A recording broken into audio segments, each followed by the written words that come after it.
70ാമത് ദേശീയ ചലച്ചിത്ര പുരസ്കാരം പ്രഖ്യാപനം വൈകിട്ട് 3 മണിക്കായിരുന്നു നേരത്തെ നിശ്ചയിച്ചിരുന്നത്. നേരത്തെയാക്കുന്നു. 1:30 ചലച്ചിത്ര പ്രഖ്യാപനം ഉണ്ടാവുക. ഇതിൻ്റെ വിവരങ്ങളും വിശദാംശങ്ങളുമായി സിബി ജോസഫ് ചേരുകയാണ്. സിബി, എന്താണ് ഈ പുരസ്കാര പ്രഖ്യാപനം 3 മണിയിൽ നിന്നും 1:30 മാറ്റിയത്? ജിംഷാദ്, ഇന്ന് ഉച്ചയ്ക്ക് ശേഷം 3 മണിക്കായിരുന്നു ഈ ദേശീയ പുരസ്കാര പ്രഖ്യാപന ചടങ്ങ് വെച്ചിരുന്നത്. പക്ഷേ ഈ വൈകിട്ട് 3 മണിക്ക് തെരഞ്ഞെടുപ്പ് കമ്മീഷൻ്റെ മറ്റൊരു വാർത്താ സമ്മേളനമുണ്ട്. നമുക്കറിയാം, 4 സംസ്ഥാനങ്ങളിലെ മഹാരാഷ്ട്ര, ജാർഖണ്ഡ്, ഹരിയാന, ജമ്മു കാശ്മീർ അടക്കമുള്ള 4 സംസ്ഥാനങ്ങളിലെ നിയമസഭാ തെരഞ്ഞെടുപ്പുകളുടെ എല്ലാത്തിൻ്റെയും തീയതി ഇന്ന് വൈകിട്ട് 3 മണിക്ക് തന്നെയാണ് പ്രഖ്യാപിക്കുന്നത് ദില്ലിയിൽ വെച്ച്. അതുകൊണ്ട് തന്നെ ഒരേ സമയത്തായതിനാൽ പിന്നീട് ഈ ഒരു പുരസ്കാര പ്രഖ്യാപനം നേരത്തെ ആക്കുകയായിരുന്നു. ഇന്നിപ്പോൾ ഉച്ചയ്ക്ക് 1:30 ഈ ഒരു ദേശീയ പുരസ്കാരങ്ങൾ പ്രഖ്യാപിക്കുമെന്നുള്ളതാണ് ഇപ്പോൾ അറിയിച്ചിരിക്കുന്നത്. എന്തായാലും ദില്ലിയിലെ മീഡിയ സെൻറ്ററിൽ വെച്ചാണ് ദേശീയ പുരസ്കാരങ്ങൾ പ്രഖ്യാപിക്കുക. 2022 സിനിമകളുടെ പുരസ്കാരങ്ങളാണ് ഇന്ന് പ്രഖ്യാപിക്കുക.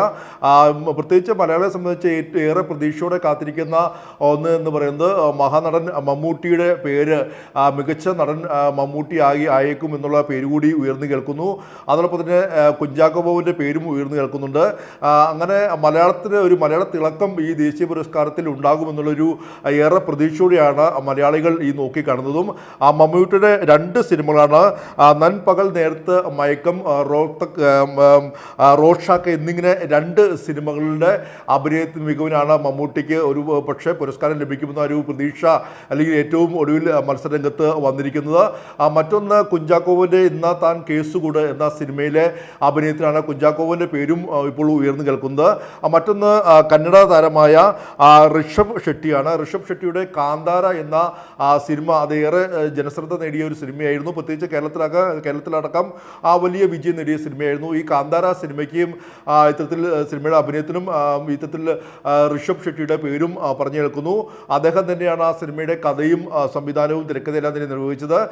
ഈ കാന്താര സിനിമയ്ക്ക് 1-ലധികം പുരസ്കാരങ്ങൾ ലഭിക്കാനുള്ള ഒരു സാധ്യത കൂടി കേൾക്കുന്നുണ്ട്. എന്തായാലും 100-ലധികം സിനിമകളായിരുന്നു ഈ ഒരു ദേശീയ പുരസ്കാരത്തിന് ഇത്തരത്തിൽ മത്സരരംഗത്ത് ഉണ്ടായിരുന്നത്. ഇതിലാണ് ഇപ്പോൾ മലയാള തിളക്കമടക്കമെല്ലാം നിലയിൽ മലയാളികൾക്ക് ഏറെ അഭിമാനിക്കാവുന്ന മമ്മൂട്ടിയുടെയും കുഞ്ചാക്കോ ബോബൻ്റെ അടക്കമെല്ലാം തന്നെ പേരുകൾ ഉയർന്നു കേൾക്കുന്നത്. ഇന്ന് ഉച്ചയ്ക്ക് 1:30 ഈ ഒരു പുരസ്കാരം പ്രഖ്യാപിക്കുക. ജിംഷാദ്.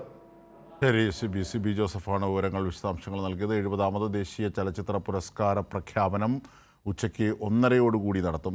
നേരത്തെ നിശ്ചയിച്ചിരുന്നത് 3 മണിക്കായിരുന്നു പ്രഖ്യാപനം. അത് നേരത്തെയാക്കുന്നു. 1:30 തെരഞ്ഞെടുപ്പ് കമ്മീഷൻ്റെ വാർത്താ സമ്മേളനവുമായി ബന്ധപ്പെട്ട് കൂടിയാണ് ഈ സമയത്തിൻ്റെ പുനഃക്രമീകരണം എന്നാണ് അറിയുന്നത്. മമ്മൂട്ടി അടക്കമുള്ള താരങ്ങൾ അന്തിമ പട്ടികയിൽ ഉണ്ട് എന്ന വിവരം കൂടിയാണ് എത്തുന്നത്. എന്തായിരുന്നാലും വിശദാംശങ്ങളാണ് സിബി നൽകിയത്.